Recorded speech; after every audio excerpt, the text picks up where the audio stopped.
Hi friends, మా husband బోటి fry చేస్తుండు.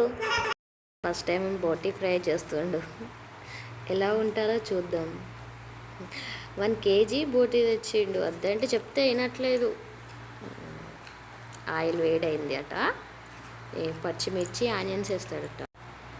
ఆయిల్ వేడైందో చూసి మా హస్బెండ్ పచ్చిమిర్చి వేసిండు. తర్వాత ఆనియన్స్ వేస్తాడు. ఆనియన్స్ వేస్తుండు. ఆనియన్స్ వేసాక ఆనియన్స్ డీప్ ఫ్రై చేస్తాడు. డీప్ ఫ్రై చేసి ఒక 10 minutes వరకు డీప్ ఫ్రై చేయాలట.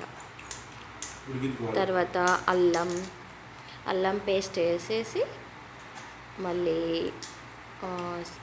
మొత్తం కలబెట్టేసి మొత్తం కలుపుతుండు. కలిపాక మళ్ళీ ఇది ఇంకా డీప్ ఫ్రై చేస్తాడు. ఫ్రై చేసేసి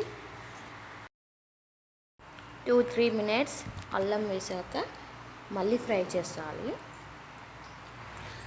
1 spoon పసుపు వేసుకుంటుండు.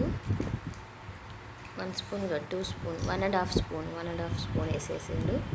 స్పూన్ అంటే చిన్నదే. మళ్ళీ కలుపుతుండు. 1 kg బోటి కుక్కర్లో 5 విజిల్ వచ్చే వరకు ఉడికించిండు. నీట్గా కడిగి ఉడికించాలి.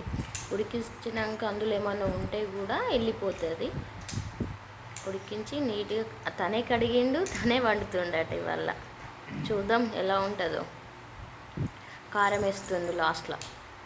స్పైసీ ఉండాలి, ఆయనకి స్పైసీ ఉండాలి కాబట్టి తనకు ఇంకా ఎక్కువ కారం వేసుకుండు. 5 spoons వేసేళ్ళు కారం.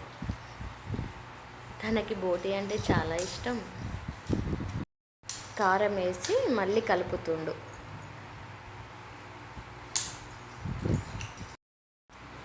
సరిపోయినంత ఉప్పు వేసుకోవాలి. తనైతే పర్ఫెక్ట్గా వేస్తాడు. కారం వేసేసి ఉప్పు కలిపేసి కొంచెంసేపు ఒక 15 minutes సిమ్లో ఉడికించాలి. ఆయిల్ అంతా పైకి వస్తుంది.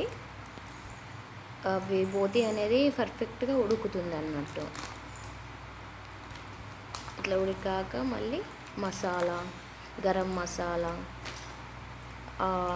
అవన్నీ వేసుకొని లాస్ట్కి బాగా కలుపుకొని ఒక 5 minutes మళ్ళీ ఉడికించుకున్నాక స్పైసీ బోటి curry ready. Please subscribe my channel.